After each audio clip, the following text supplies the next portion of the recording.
Hey everybody, I wanted to make a short video on how to tag your resources. This comes up when you get Logos and you buy this expensive, wonderful software, wonderful resources, and you think, how do I get them to work together?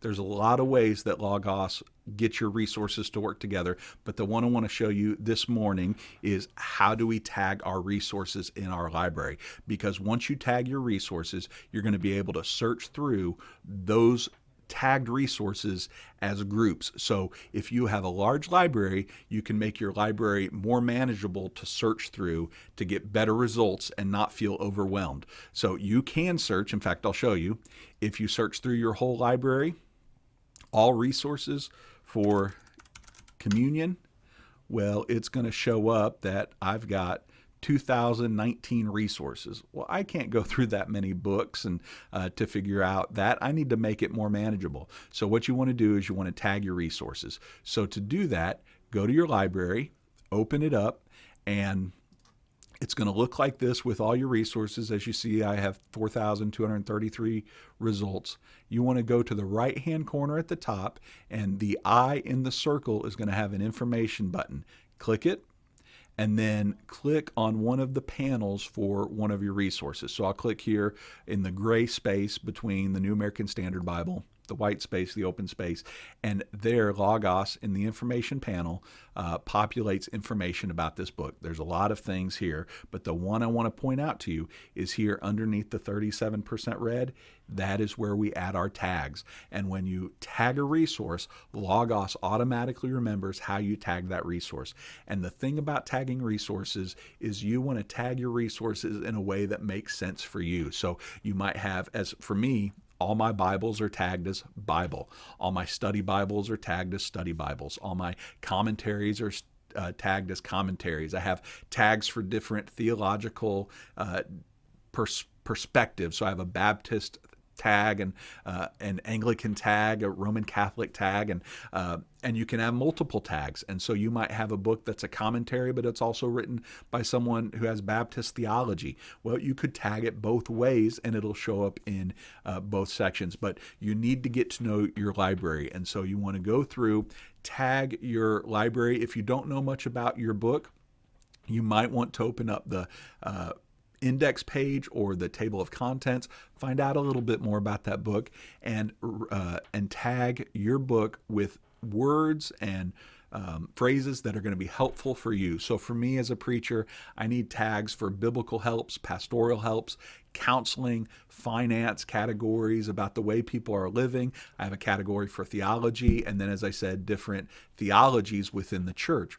Now, the way this gets powerful is once you have your library tagged, is you can search within that manageable section for the information that you want. So let's say I'm studying about the idea of communion, but I want to go through my library.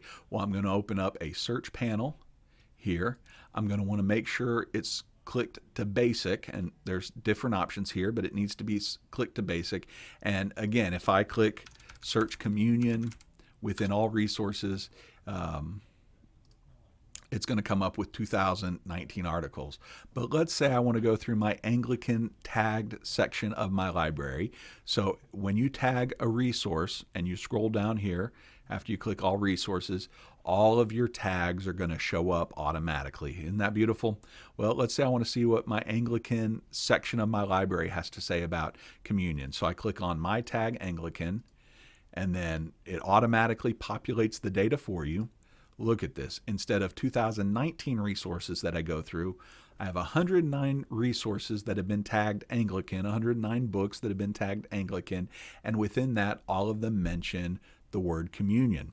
So let's say, oh, Anglican theology. That may help. I open it up, and here I can see all the uses of communion within Anglicanism and within my Anglican library. Some of them are going to be helpful, some of them aren't, but it makes it more manageable to go through 109 resources instead of 2019. Or let's say I want to use the word communion within my, let's go down to church history.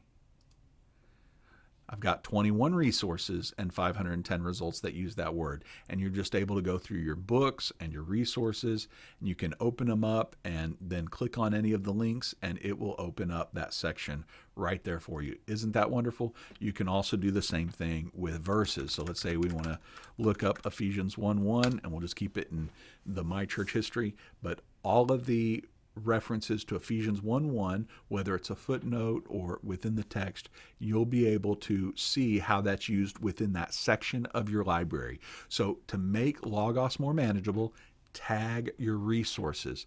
The more you tag and the better your resources are tagged, the better you'll be able to use all of your resources. For instance, if I'm looking up communion, I'm not going to search communion in my Greek manuscript tagged section. I'm only going to look that up in other places. Or if I'm looking up a verse, I'm not going to look up a verse in my Bible section because I can just go open up the text and get that. But I might look up a verse in my NT Wright section, or my Baptist section, or my Roman Catholic section. And so that's the way you handle tagging resources. Remember, open up your library. And in your library, make sure your information pane is open. Click on a work, a book, and then go to the tagging section, and then tag it in a way that makes sense for you. And before long, you'll be using most, if not all, of your resources, and it'll add to the enjoyment and enrichment of your Bible study. Well, that's it for now. Hope to see you next time. God bless.